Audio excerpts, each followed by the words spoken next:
사람이 일평생을 살면서 한 가지 일을 제대로 이루고 여러분들 산다는 것은 쉬운 일이 아니죠. 그렇죠?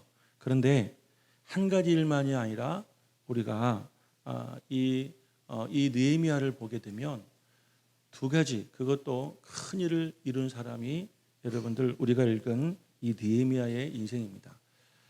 우리 이 땅에 살면 내 개인적인 인생에서도 뭔가를 뜻을 이룬다는 건 어렵지만 느헤미야는 자기만을 위한 인생이 아니라 온 유다 지파의 백성들을 위해서 무너진 성벽을 다시 일궈 세우고 무너진 신앙을 다시 회복시켜주는 그런 놀라운 일을 이룬 위대한 사람입니다.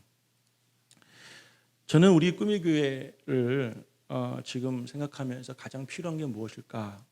가장 우선시해야 될 과제가 무엇일까를 고민해 봤어요. 그것은 신앙의 부흥운동이 아닌가 생각을 해봤습니다.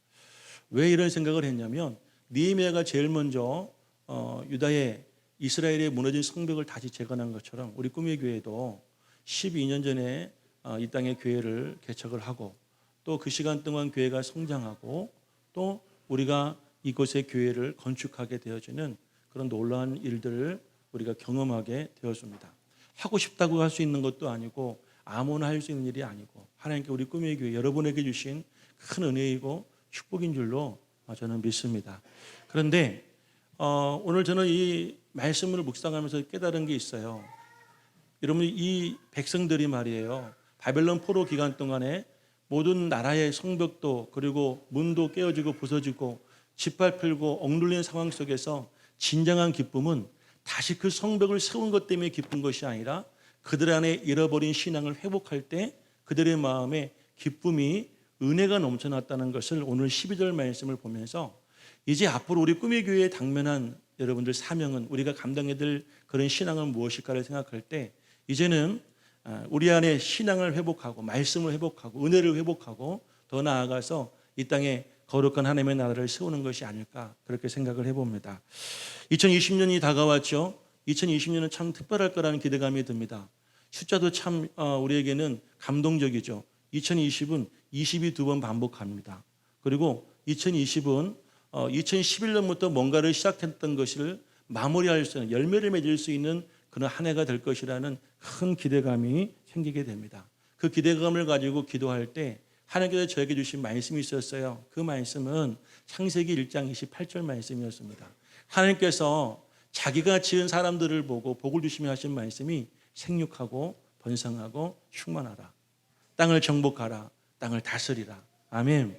이 말씀을 한마디로 말하면 여러분들 이 땅에 하나님의 사람들로 이 땅에 하나님의 백성들로 충만하게 하라는 말씀이죠. 곧 여러분들 부흥입니다.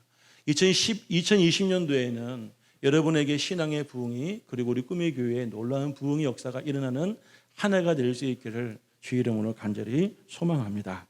자, 오늘 이 이야기는 바로 무너진 신앙이 회복되어지고 그들에게 다시 부흥의 역사가 일어났던 놀라운 이야기입니다. 어떻게 해서 그런 이 부흥의 역사가 일어나게 되었는지를 우리가 함께 말씀을 보면서 은혜 받는 시간을 갖도록 하겠습니다. 첫 번째는 어떻게 신앙의 부흥이 일어났냐면요.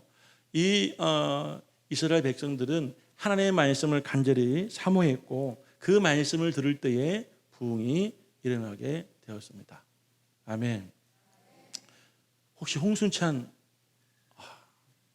죄송해요. 제가 자꾸 보다 보니까 제가 대학원 평택대학교를 다닐 때 함께 공부했던 학우신데 감사합니다. 목사님 되셨죠? 네, 홍순찬 목사님 감사해요. 다시 하겠습니다. 자, 우리가 언제 부흥이 일어나냐면 말씀을 사모하고 그 말씀을 들을 때 부흥이 일어납니다. 오늘 소개된 이스라엘의 이야기가 그런 이야기입니다. 그들은 말씀 듣기를 사모했습니다. 1절 말씀을 한번 다 같이 읽어볼까요?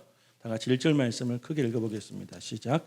이스라엘 자손이 자기들의 성읍에 거주하였더니 일곱째 달에 이르러 모든 백성이 일제히 수문학 광장에 모여 학사 에스라에게 여호와께서 이스라엘에게 명령하신 모세의 율법책을 가져오기를 청하매. 아멘. 어떻게 수문학 광장 부흥회가 시작되었느냐면 일곱째 달입니다. 이것은 달력으로 7월이 아니라 에스라가 이제 이스라엘에 와서 성벽을 재건하기 시작했던 그 시간을 계산했는데 그때의 시간은요 지금 우리의 달력으로 보면 신년이라고 말합니다. 새해 첫 달이라고 말해요. 새해 첫 달이 되었을 때 이 느헤미야와 이스라엘 백성들은 무슨 운동이 일어나게 되었냐면 모세의 율법책을 가져와서 그 말씀을 이렇게 듣기를 그들은 간절히 소망을 했다는 거예요. 더 놀라운 사건은 3절 말씀이 일어납니다. 3절 말씀을 읽어보겠습니다. 시작. 수문학 광장에서 새벽부터 정오까지 남자나 여자나 알아들을 만한 모든 사람 앞에서 읽음에 무릇 백성이 그 율법책에 귀를 기울였는데, 자, 이곳에 모인 사람들을 보니까 남자도 있고 여자도 있고 그리고 뿐만 아니라 말씀을 읽을 때 알아들을 만한 모든 사람들이 다 이 광장에 모이게 되었다는 거예요. 놀라운 일이죠. 그런데 그 말씀을 듣는데 그 시간을 보니까 새벽부터 말씀을 읽었는데 언제까지 말씀을 읽게 되었냐면 정오까지예요. 이 시간을 계산해 보면요, 새벽을 6시로 하면 무려 6시간 동안이나 한 자리에서 여호와의 말씀을 읽었고 또 백성들은 그 말씀에 귀를 기울이게 되었다는 사실입니다. 놀랍지 않습니까? 그렇죠? 여러분들은 30분만 지나도 굉장히 불편해지죠? 그죠? 설교 시작하고 30분만 지나도 굉장히 힘이 들고 불편한데 이 사람들은 30분이 아니라 무려 6시간 동안이나 한 자리에서 말씀을 들을 만한 사람, 그러니까 성인만이 아니라 어른들도, 그 속에는 우리 장로님, 권사님 같은 어르신도 계셨고 이런 어린 아이도 있었는데 그들 모두가 다 6시간 동안에 한결같이 하나님의 말씀을 들었다는 사실입니다. 아직 놀랄 일이 또 있습니다. 18절 말씀에 본문 읽진 않았지만 여러분 8장 18절 말씀을 읽어보겠습니다. 시작. 에스라는 첫날부터 끝날까지 날마다 하나님의 율법책을 낭독하고 무리가 이래 동안 절기를 지키고 여덟째 날에 규례를 따라 성회를 열었느니라. 무려 여러분들 일주일 동안이나 똑같은 일이 반복되어진 거예요. 똑같이 말씀을 읽고 그 말씀을 듣는 역사들, 그리고 마지막 여덟째 날에는 성회를 정해서 또 그 자리에 모여서 예배를 드렸다는 거죠. 그냥 무려 8일 동안에 그들이 한 일은 무엇이냐면 예배 드린 거예요. 아멘이시죠? 하나님의 말씀을 들은 거예요. 그리고 학사들을 통하여서 그 말씀을 깨달을 수 있는 해석을 듣게 된 거예요. 예배를 듣게 되었다는 거예요. 자, 요즘 부흥회 분위기가 어떤지 혹시 아십니까? 예전에는 부흥회 시작하면 열흘 동안 부흥회를 10번의 집회를 했어요. 주일날 저녁부터 수요일날 저녁까지요. 그래서 주일날 저녁부터 월요일날, 화요일날, 수요일날은 새벽, 오전, 저녁, 그러니까 합치면 10번의 집회를 한 거예요. 그리고 화요일날이나 수요일날 저녁에는요 아예 최대 집회를 했다고 그래요. 그래서 밤새고 기도를 했어요. 그러니까 그 부흥회에 은혜받지 못할 사람이 하나도 없었던 거죠. 그러니까 부흥회를 하면 은혜를 받기 위해서는 시간과 횟수도 중요한 겁니다. 말씀의 질도 중요하지만 더 중요한 것은요, 이들은 매일 6시간 동안, 그것도 일주일 동안 말씀을 듣고 마지막 8일에는 그 말씀을 붙잡고 집회를 열었다고 그러잖아요. 근데 지금 집회는 어떻게 돼요? 4번 합니다. 어떤 교회는 그래도 새벽 예배까지 드리게 돼 7번 정도 하는 교회도 있어요. 그런데 대부분 교회는 4번 합니다. 주일 저녁, 월요일날, 화요일날, 수요일날 저녁 예배만 드립니다. 언제부터 그랬을까요? 맞벌이가 시작된 날부터 그렇게 됐어요. 그러니까 여자분들도 여성분들도 직장에 나가서 일을 하니 오전에 예배를 드리고 싶어도 예배에 참석할 수 있는 사람이 없는 거예요. 그러니까 부흥회를 해도 예배가 안 돼요. 새벽 예배는 왜 안 됩니까? 직장 다니니까 피곤하니까 못 나오잖아요. 그러니까 아예 저녁 예배만 드리는 그런 부흥회가 되고 말았어요. 반쪽짜리 부흥회죠. 오늘 우리는 이들의 집회를 보면서 다시 뭔가를 우리 마음속에, 우리 교회 안에 여러분들 회복하고 깨닫는 역사가 저는 일어나야 된다고 믿습니다. 할렐루야. 우리가 지금 주일 오전 예배만 드리고 있죠. 오후 예배 안 하고 있습니다. 제가 왜 안 한 줄 아십니까? 어차피 오후 예배 해도 안 합니다. 제가 상처받은 일이 한두 번이 아니었어요. 식사를 마치고 예배 이제 시간이 되어서 찬양단 찬양을 시작하면 그때까지 재밌게 즐겁게 교회자던 분들이요, 찬양 시작과 함께 정말 정신없이 가방을 싸들고 집을 돌아갑니다. 심지어는 제가 예전에 찬양인도 할 때는요, 가시면서 저에게 인사까지 하십니다. 참 예의 바르시죠? 목사님 다음 주에 뵐게요. 어차피 예배 참석 안 하는데 즐거운 마음으로 끝까지 주일날 부담 갖지 말라고 오후 예배를 없앴어요.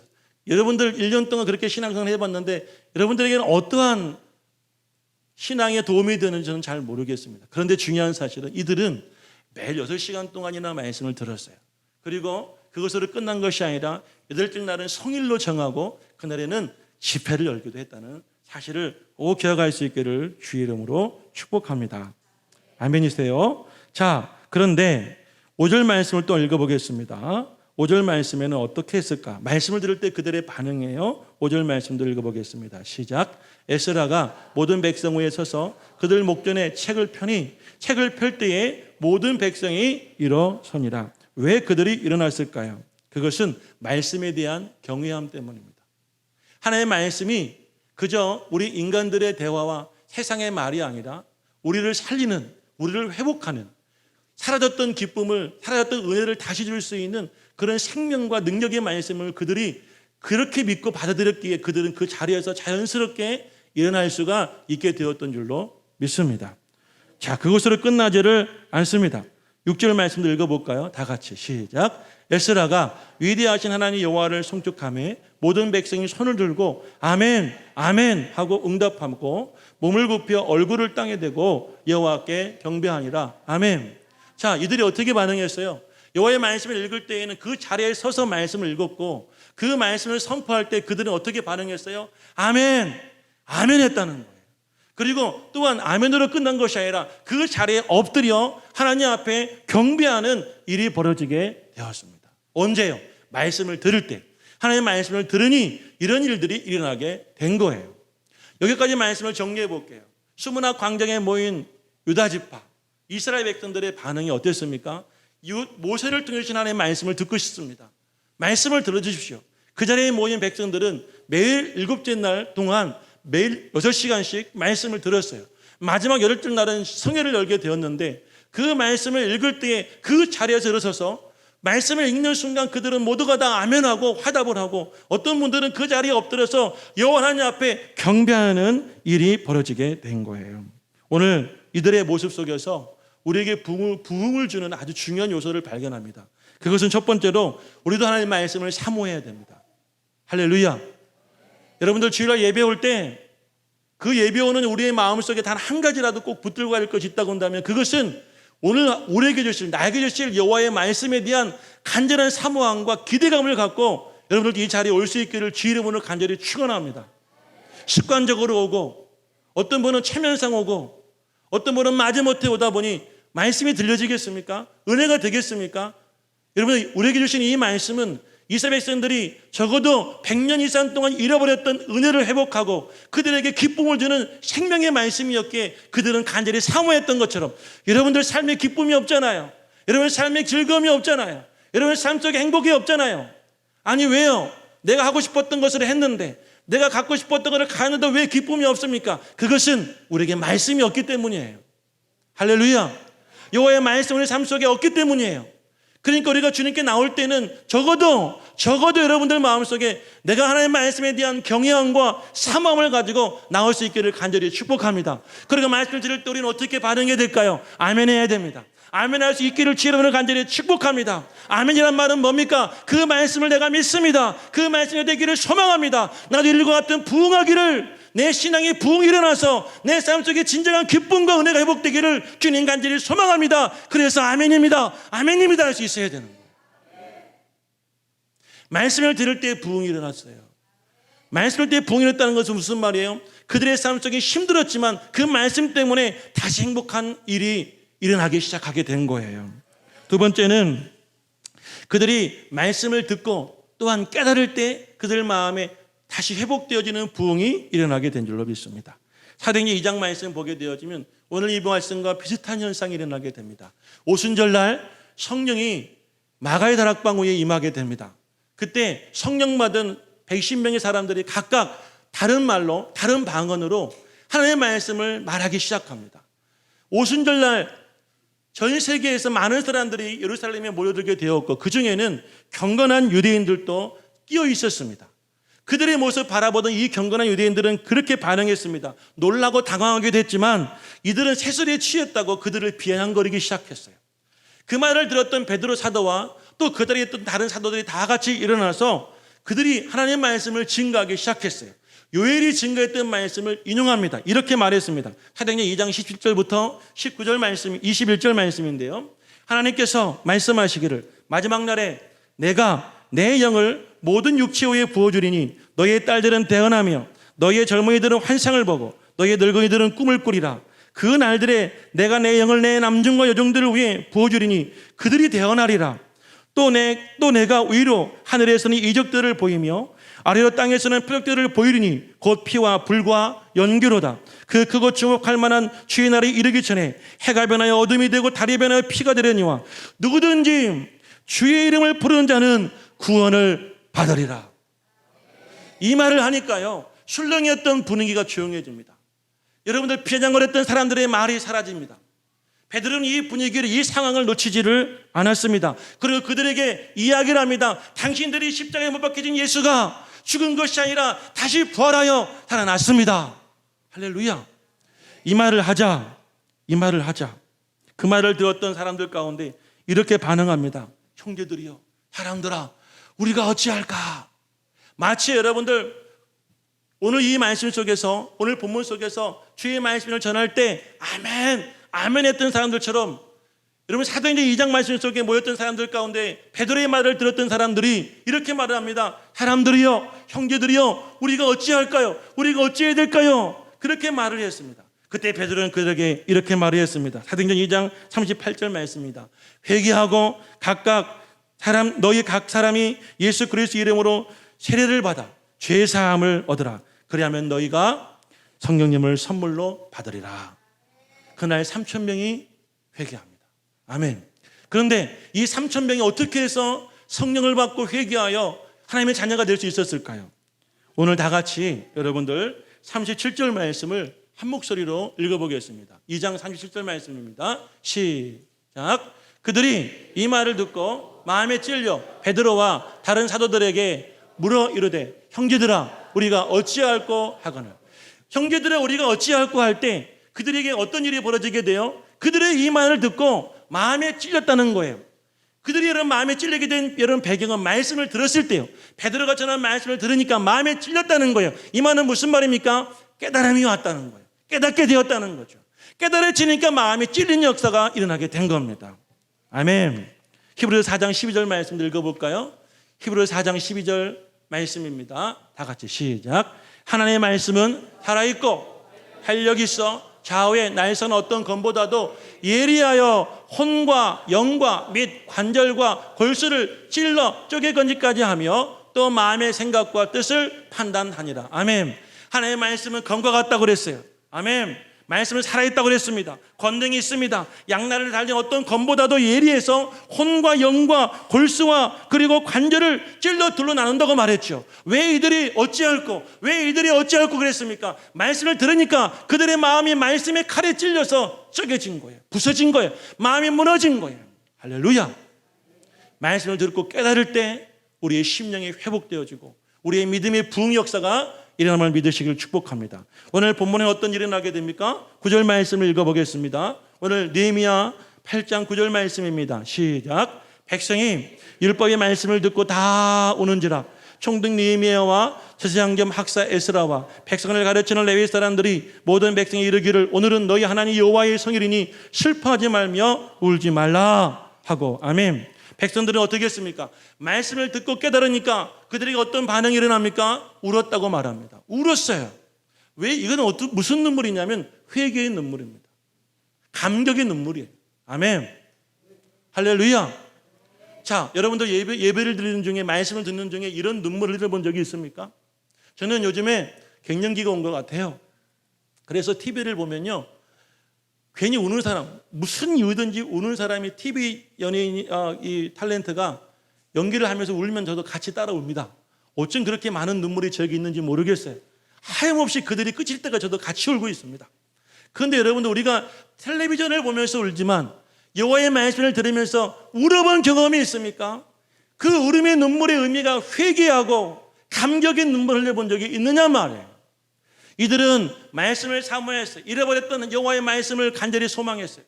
말씀을 들을 때 아멘했어요. 경외했어요. 그들은 오랜 시간 동안 말씀을 듣는 중에 어떤 일이 벌어지게 됩니까? 깨달아 알게 되어지고 알아지니까 회개의 참회의 눈물이 나오게 된 거예요. 할렐루야. 자, 눈물이 왜 날까요? 8절 말씀 읽어봅시다. 8절 말씀이에요. 시작. 여호와의 율법책을 낭독하고 그 뜻을 해석하여 백성에게 낭독하는 것을 다 뭐하니? 깨닫게 하냐. 아멘. 말씀을 읽고 해석하여, 지금으로 말하면 설교하여요. 오늘 본문의 말씀을 읽고 목사가 그 말씀 가지고 설교하는데 그 설교를 듣는 중에 그들이 어떻게 됐다고요? 깨달아졌다는 거예요. 말씀이 와 닿았다는 거예요. 오늘 이 시간도 여러분 마음속에 여러분의 그 심령에 여러분 제가 증가하는 이 말씀이 와 닿기를 간절히 축복합니다. 그럴 때 깨달아지는 거예요. 눈물이 없으면 목에라도 끄떡이었으면 좋겠어요. 솔직히 말하면 오늘 일부 예배보다 저는 은혜가 안 돼요. 일부 예배는 장로님 권사님하고 여러분 세 분의 성도들랑 예배 드리는데 그분들은 반응이요 바로 옵니다. 막 우리 5명만 예배 드리니까 뻘쭘하잖아. 그리고 제가 하니까 막 안 하면 이상하니까 막 계속 해주고 막 아멘 해주고 제가 신이 나요. 5명 예배 드리지만. 그런데 우리는 예배는 많이 드리는데 반응이 없어요.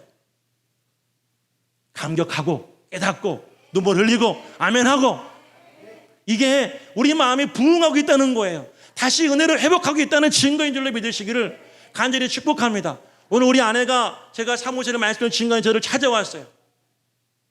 그러면서 저에게 한 바퀴 돕니다. 왜냐고 물어봤더니 예쁜 옷을 샀다고 봐달라고. 그래서 제 마음속에 지금 어디에 있냐면 우리 아내에게 있는 것이 아니라 오늘 전해드릴 말씀이 마음이 막 사로잡혀가지고 예뻐요 여보 알았어요. 그리고 돌아가는데 마음속에 되게 미안해요. 왜냐하면 내가 그걸 반응하다 보면 지금까지 제가 막 집중했던 게 잃어버릴 것 같아서 그냥 여보 예뻐고 보내버렸는데, 봐봐요. 집중하면 예쁜 게 보이는 거예요. 그냥 예쁜 게 아니라 뭐가 예쁜지 알게 되는 거죠.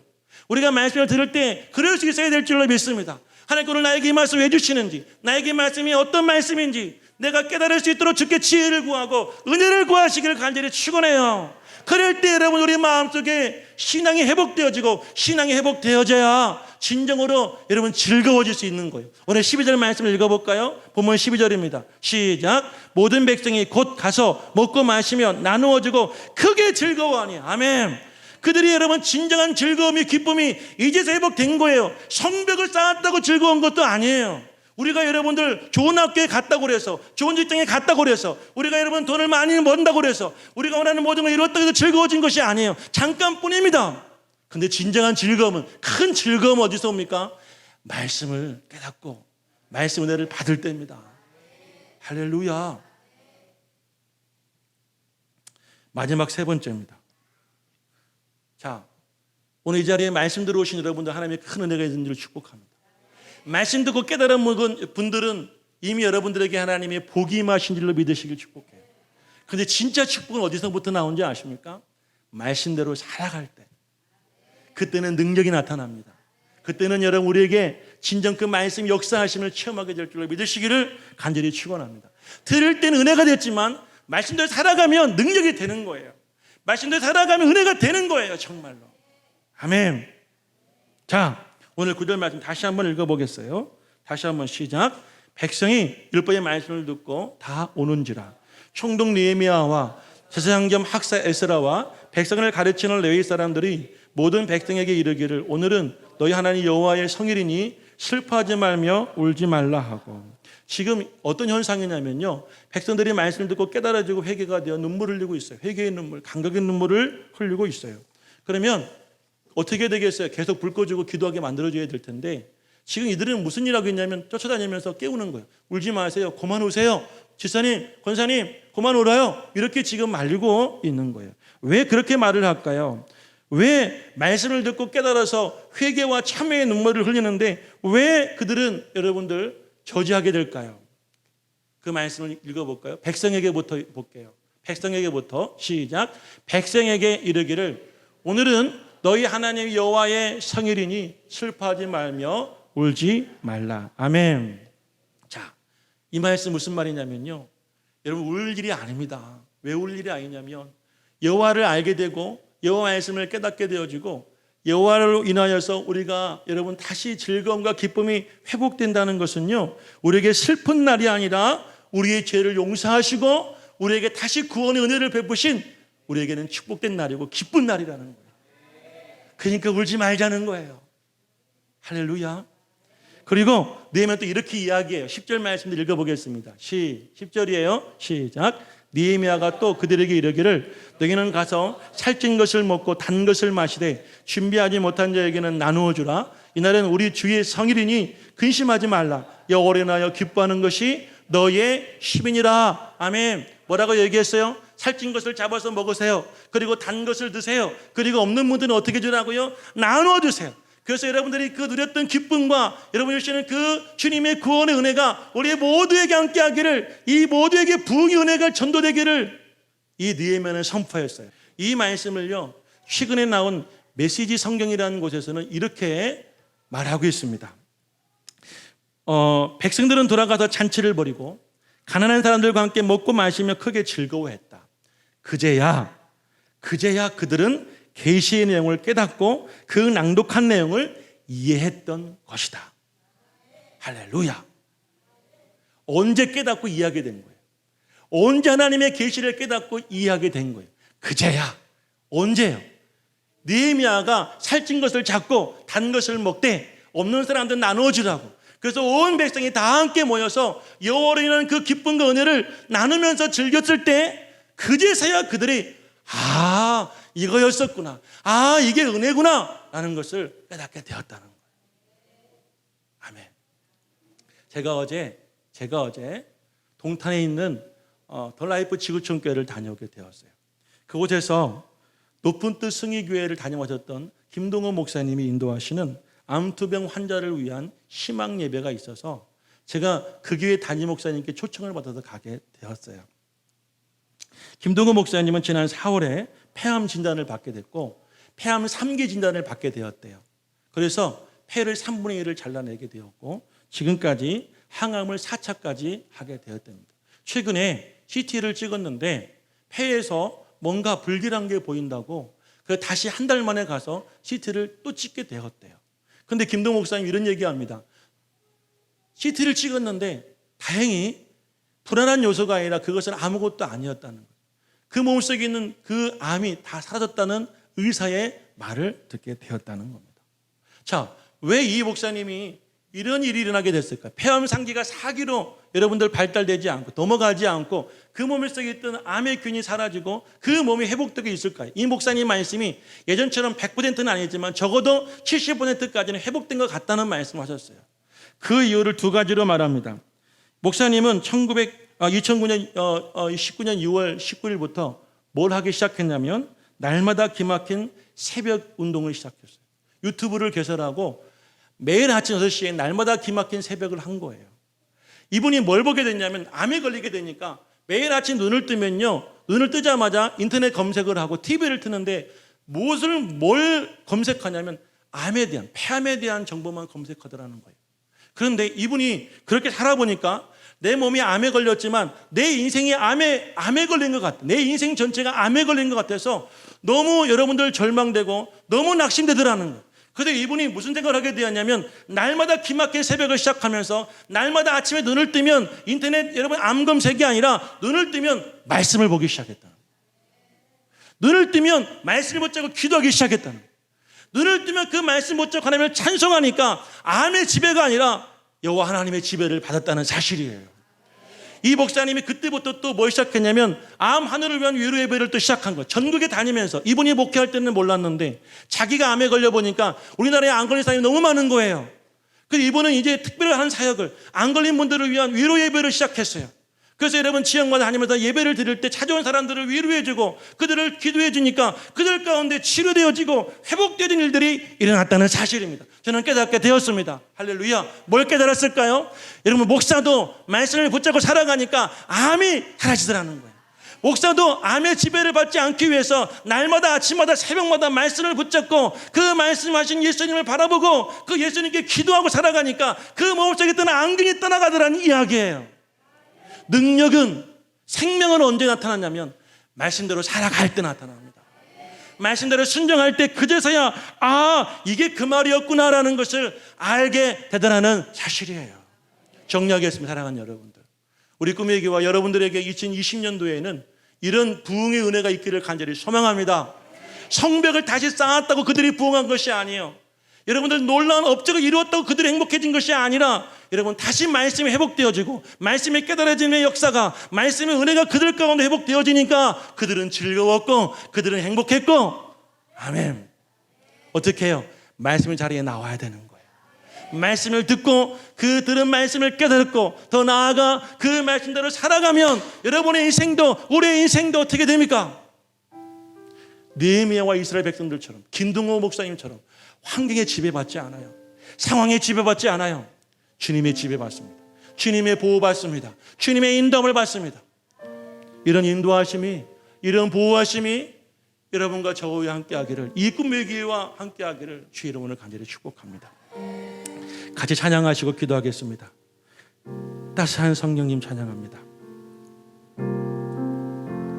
따스한 성령님, 마음으로 봅니다. 마음으로 보내 내 몸을 감싸며 주어지는 평안함, 만족함을 느끼네. 아멘. 사랑과 진리에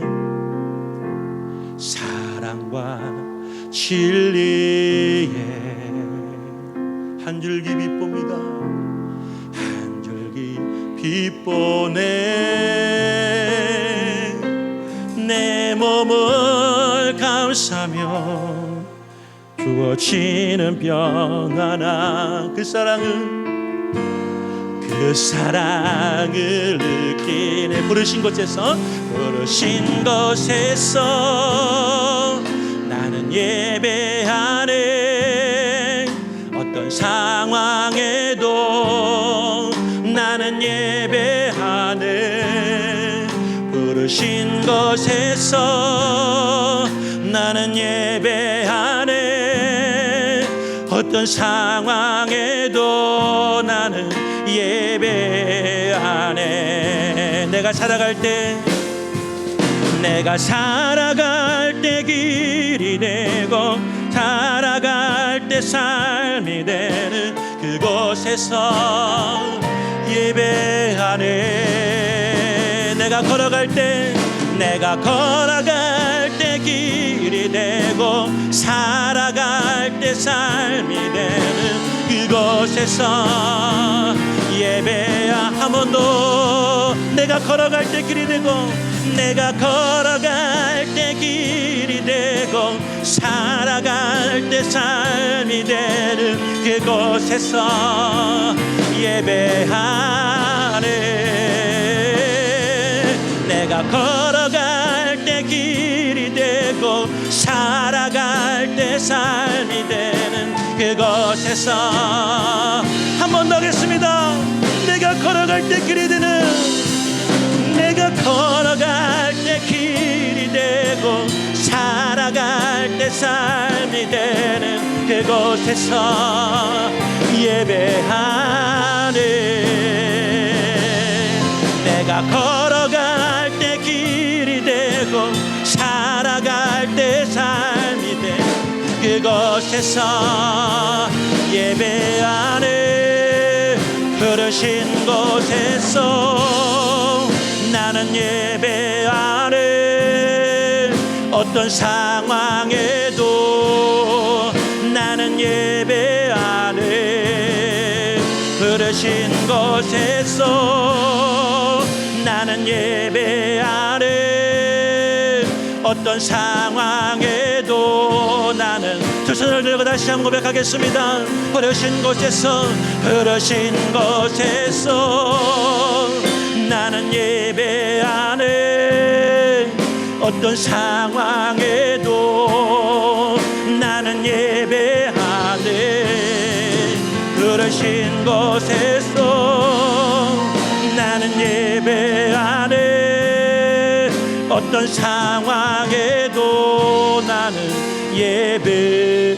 하늘 두 손을 모으고 기도하겠습니다. 주님 나를 부르신 이곳에서 내가 어떤 상황에도 예배하기 원합니다. 어떤 상황에도 주의 말씀을 사모합니다. 주여, 내가 그 말씀을 들을 수 있도록 은혜 주시니 감사합니다. 오늘 이 말씀을 깨닫게 하시니 감사합니다. 오늘 내 말씀 속에 죄 날 생검으로 말미암아 내가 아버지 회개하며 자복하고 또 주님 앞에 참여하게 하시니 감사합니다. 아버지 말씀대로 살아갈 수 있도록 힘을 주시고 용기를 주시니 주님 감사합니다. 내가 이제부터 살게 하여 주시옵소서. 능력의 주님을 경험하게 하여 주시옵시고 이 땅에 살면서 승리하는 부흥을 경험하게 하여 주시옵소서. 우리 주의 세번 크게 부르고 동전으로 기도합니다. 주여 주여 주여. 살아계신 우리 아버지 감사합니다. 걸어가신 나의 아버지 감사합니다.